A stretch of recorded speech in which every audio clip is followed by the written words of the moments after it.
Достар, қараңыздар, біз сіздерге әлемдік деңгейде JL Group деген компанияның маркетинг планын алып келдік. Қазіргі таңда бұл өте керемет вознаграждение төлеп тұрған маркетинг пландардың бірі. Классикалық маркетинг план, бірақ бүкіл командалық бонустың бәрі накопительный. Ондай классикалық маркетинг план жоқ, достар. Сол себептен мен сіздерге қысқадан нұсқа түсіндіріп өтемін. Компанияда 6 түрлі табыс бар. Соның бірінші түрлі табыстың өзі реферальный бонус 5 уровеньнен береді. Қытайларда бұны 5 ұрпақ деп атайды. Бұл Қытай компаниясының заңды түрде орналасқан маркетинг планы. Қытай халқының елінде осындай маркетинг планды әлемдік деңгейге өткізу үшін 80 миллион юан резервный фондқа қояды екен. Онсыз маркетинг план запускать еттірмейді. То есть ол 6 миллиард 250 миллион теңге деген сөз. Содан кейін барып осындай маркетинг планды әлемдік деңгейге жіберуге рұқсат береді, достар. Енді қараңыздар. 5 линиялы доход түсу үшін реферальный бонустан 26.300 теңгеге тіркелетін болсаңыз, сіз 10%-ға тіркелесіз. 10%, то есть тіркелген адамнан 10% аласыз, және келесі повторный заказыңызды 10% скидкамен аласыз, жеңілдікпен аласыз. Екінші түрлі пакеті 124.500 теңгеге сіз 20%-ға ілінесіз, келесі өнімді де 20% скидкамен аласыз. Үшінші өнім 452.400 теңгеге тіркелген кезде, бұл жақта юанмен есептенеді дегіз, бірақ сіз 30%-ға көтерілесіз. Әр тіркелген командаңыздағы адамдардан сізге 30% жеңілдік болады. Арасында разница, соны түсіндіремін. Одан кейін төртінші түрлі ход бар. Бұл жерде 1.716.000 теңге, бұл жақта 40%-ға ілінесіздер. Енді қызықтай дейін.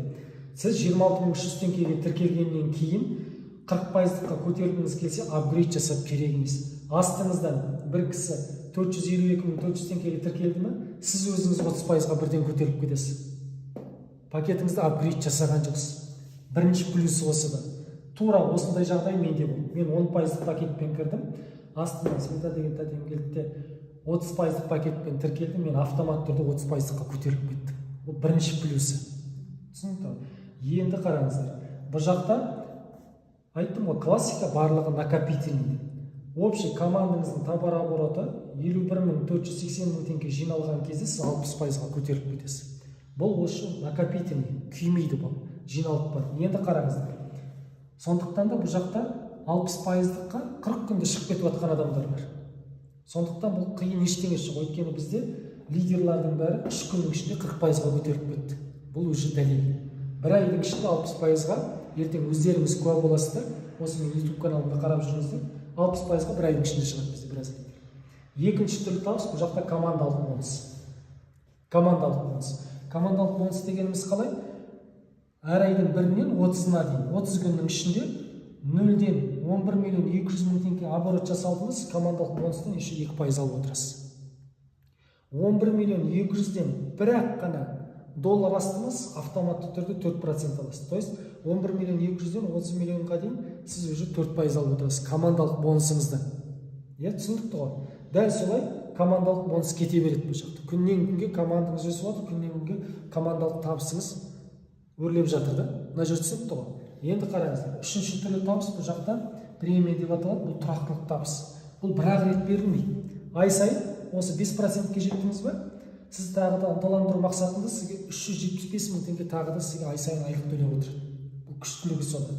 Сіз 8%-ға өткен кезде 750.000 теңге оклад ретінде беріп отырады. Бірақ мына жақта мен сізге айтайын, 180 миллионның 8%-ын есептеп көріңіз, сіз бұл жерде 17 миллиондай ақша тауып отырсыз. Бірақ тағы да тұрақтылық ретінде осы 750.000 теңге ай сайын сізге оклад ретінде беріп отырады. Дәл солай 1.500.000-ге дейін тұрақты түрде оклад бар бұл жақта. Түсінікті ғой? Төртінші түрлі табыс бұл жақта матчинг бонус деп атайды, чека деп атайды. Командаңыздың разницасын алып отырасыз. Мысалы, сіз 13%-дасыз, 13%-дасыз. Мына жақта бір лидеріңіз 11% товар оборот жасап, арасындағы 2% сізге түсіп отырады. Өте күшті нәрсе. Сіздің командаңыз 8% түсіп, арасындағы 5% сізге түсіп отырады. Бұны математика бойынша есептеген кезде ең мықты маркетингтердің бірі болып тұр мына жерде. Мына жерде түсінікті ғой?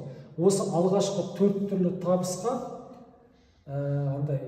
выращивание лидерлар шығару керек, бір товар оборот жасау керек, немесе ай сайын активация жасау керек деген жоқ бұл жақта, достар. Түсінікті ғой? Бұл жақта тапқан табысыңның мысалы 1 миллион теңге шығарып жатсаң, соның 10% депозитный счетқа жиналып отырады. Сол 10% жиналған ақшадан ғана сіз өнім алып отырасыз.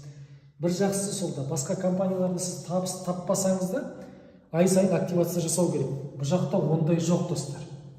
Сіз табыс тапқаннан кейін барып, бұл жақта депозитный счетта жиналған ақшаңызға барып, сіз өнім аласыз, өзіңізге керекті өнімді аласыз. Ал мына жағында 4 түрлі табысты айттым, мына жағындағы енді 2 түрлі табысқа бұл жақта кәдімгідей шарт қойылған. Астыңыздан 4 лидер 60%-қа жету керек. Ол 60%-қа 2-ның 1 жете алады. Неге? Өйткені бұл жақта балл накопительный, достар. Түсінікті ғой. Сол себептен де 60%-ға 2-ның 1 жете алады. Астыңызда 60% 4 адам болған кезде бұл жақта матчингон чека деген басталады. Өзіңіздің лидеріңіз өзіңіз секілді 13%-ға жеткен кезде сіз оның товар оборотына, то есть оның тапқан табысына сізге 30% түседі.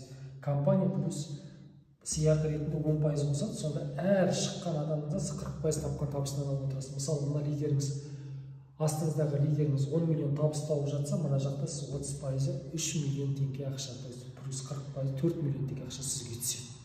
Неге миллионмен сөйлеп жатырмын? Өйткені мен өзім куә болдым. Айына 75 миллион тауып жатқан, 150 миллион тауып жатқан, 200 миллион тауып жатқан қытайлармен өзім сөйлестім. Сол себептен мен сенімді түрде айта аламын, маркетинг өте жирный. Ол жеңіл жағынан онда сөз жоқ.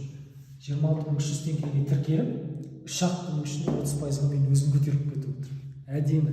Сол себептен де мен 30%-дан қазір 452 мың тағы бір адам тіркелетін болса, маған білесіздер ме қанша түседі? Осы 452 мың 30%-ын есептеңіздер, примерно 115 мың, 120 мың теңгедей ақша бір адамдан түседі. Бұл өте керемет нәрсе. 125 мың тіркелсе де маған 30% есептелінеді. Бұл күштілігі сонда. Ары қарай енді қараңыздар. Бас директор деп аталады. Бұл жақта енді 8 личник болу керек. Ал бұл жақта маған сеніңіздер, біз өзі старт 3 күннің ішінде менде уже 4 личник бар.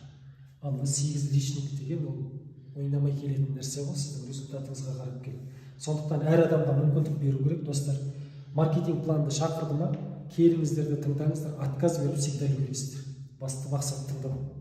2 күн тыңдаңыз, ұнамады ма, отказ беріп сосын да үлгересіз. Сондықтан шақырдық па сіздерді, келіңіздер, тыңдаңыздар. Есептей білген адамға цифры еш уақыт алдамайды, достар. Сондықтан өздеріңіз бүкіл маркетингпен салыстырасыздар и шешім қабылдайсыздар.